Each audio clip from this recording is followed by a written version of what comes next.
What I want to talk to you about today is sacred space.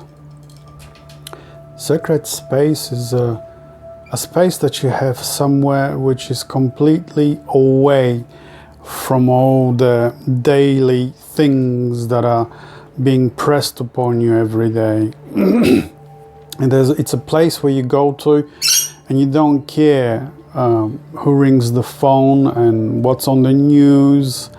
You don't care if someone knocks on the door. You don't care what you're gonna have for dinner that day, whether you have to cook dinner or not. It's a place to where you retreat to, go to every day for an hour or two, and there you become yourself. It's a place where you meet. You give yourself for yourself. That's probably a better way of putting it. Where you become one, or where you reconnect with the soul. This is where I'm recording now. This is my sacred space, and in here I have my paintings, like the one behind me. Paintings of my dreams and my visions and things that were important to me, spiritually important to me for years and years. And there's one behind me, there's one there to the right, there's one in front of me, there's one just over there, and I also got all my books here as well. When you, for instance, when I come into my sacred space, you might hear in the background there's music playing. I'll make it a little bit louder so that you can tell. There's music playing in the background, so I always put on some music so that sort of quietens down my mind, and so I can concentrate and focus on what I'm about to do. And it is in this sacred space, actually in this very one, because I've had many over the years as I moved around many places, but in this little one, this little bedroom, which have got a sliding door out into the backyard, so I have nothing to do with the front of the house, with the society, if you like. Everything is just here in the back. That's my inward looking part of my life, and it is actually in here, in this sacred space, where I've written my books. I've written all the many essays and papers that I've shared with you on Facebook. This is where I also write all the daily posts that I do on social media, my poetry. It is here also where I dream. Often I will come and sleep here too, especially during the day. I have another part of the house, front of the house, where I go, and that's my bedroom. But here it is where I really retire to do all my inward work, which is really just, daily work, if you like. So this is the sacred space, and I would like to share with you one story that happened many years ago in such a sacred space as this, and what can actually happen to you where you do make this a daily routine, if you like. So there I was, sitting on a couch, very much like I'm sitting now, and I've just started, or maybe I've just started my Facebook account, and I thought, well, what can I actually share with people on Facebook that it's not going to be too overwhelming. I don't have to write pages and pages trying to explain everything, but just simple little things, little bites, little nuggets, of things that people can easily understand. And I stayed with that question for a while, and one day while I'm sitting like this on a couch, I have my books all around me, and I think at that time I was actually reading Joseph Campbell. I can't remember which book. And suddenly, as I'm just reading along, and I have a habit of underlining what kind of speaks to me while I read, and I have, out of that little revelation, if you like, I make a little poem. And right there on the book, I will show you some of my books, which I work this way. This is Anne Baring and Jules Cashford The Myth of the Goddess, which I've read many times, but I'll give you an idea of what it's like when you're working like this. And you know, I'll talk about this another time. When you're reading, you don't read, you just look for the things that happen in between words. Now if you can see I underline the things that speak to me, and out of this I'll make a little poem. And this is what happened. One day I'm sitting like this, and I had the question in the back of my mind. I was reading like this, and suddenly it hit me like a thunderbolt.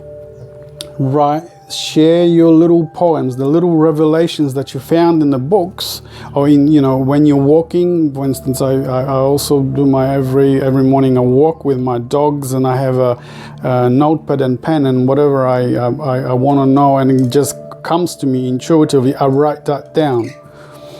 And it said simply like this: share your intuitive insights on Facebook, the little poems. And so that's what I did.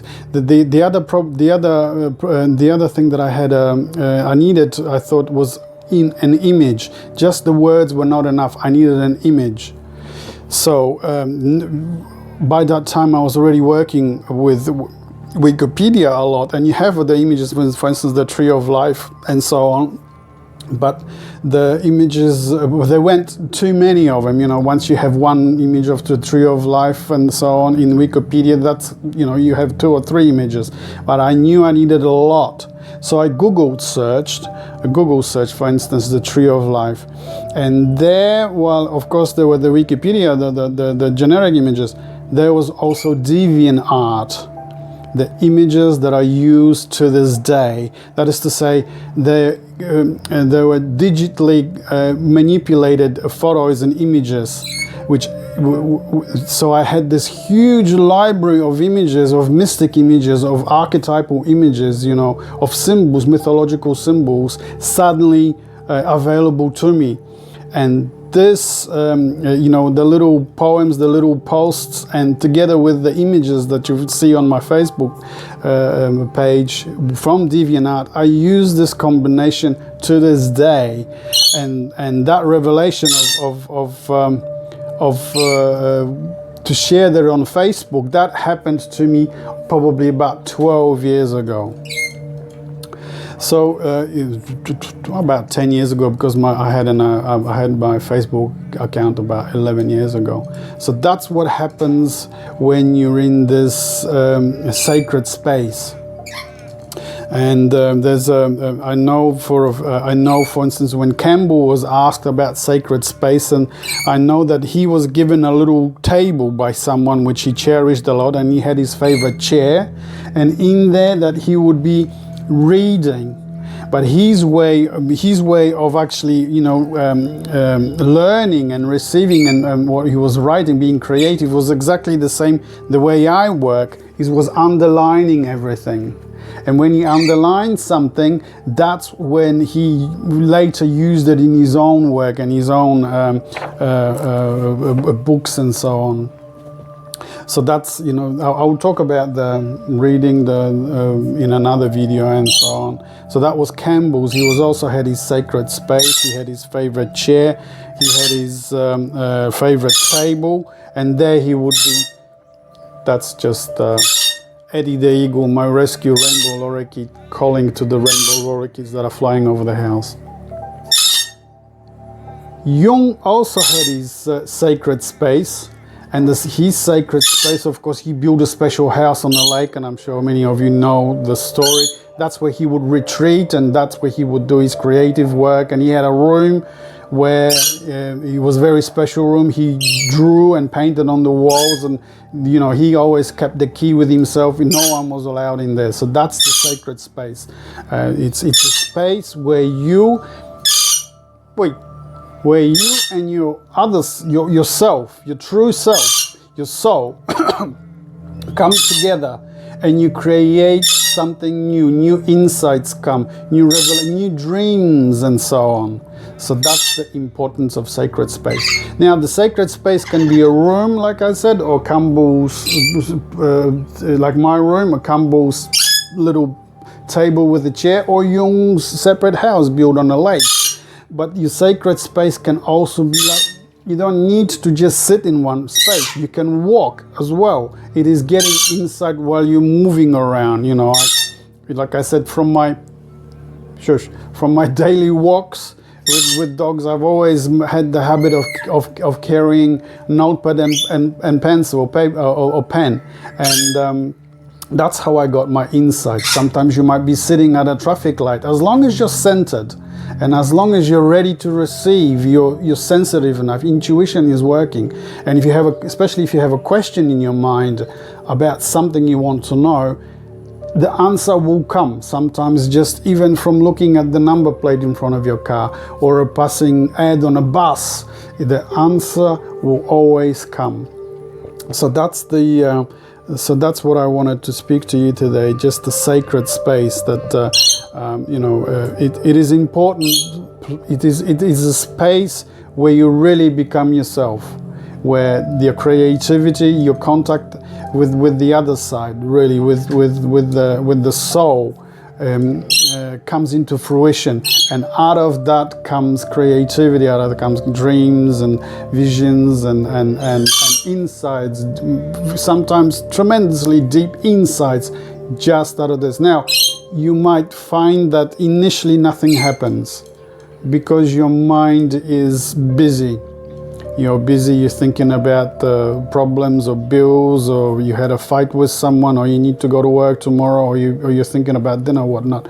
But stay with it, because eventually, one day it might not happen, second day, a week might not, but then it does happen. It usually takes about 3 days to calm down your mind, to go beyond yourself, to get rid of the ego and its demands and things. You got to do this, it takes about 3 days for this to calm down, and then something happens. But when it happens, make sure that you grab it. No matter how silly or stupid it might sound, just grab it.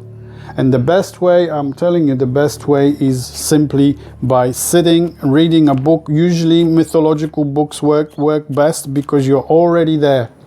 Mythological symbols already speak the language of the soul. So the soul is going to say, I know this. Oh, this is my stuff. So, I'll tell you, this is what's important to me. And suddenly you'll be catching insights and revelations. So I'll talk about specifically about reading and underlining next time.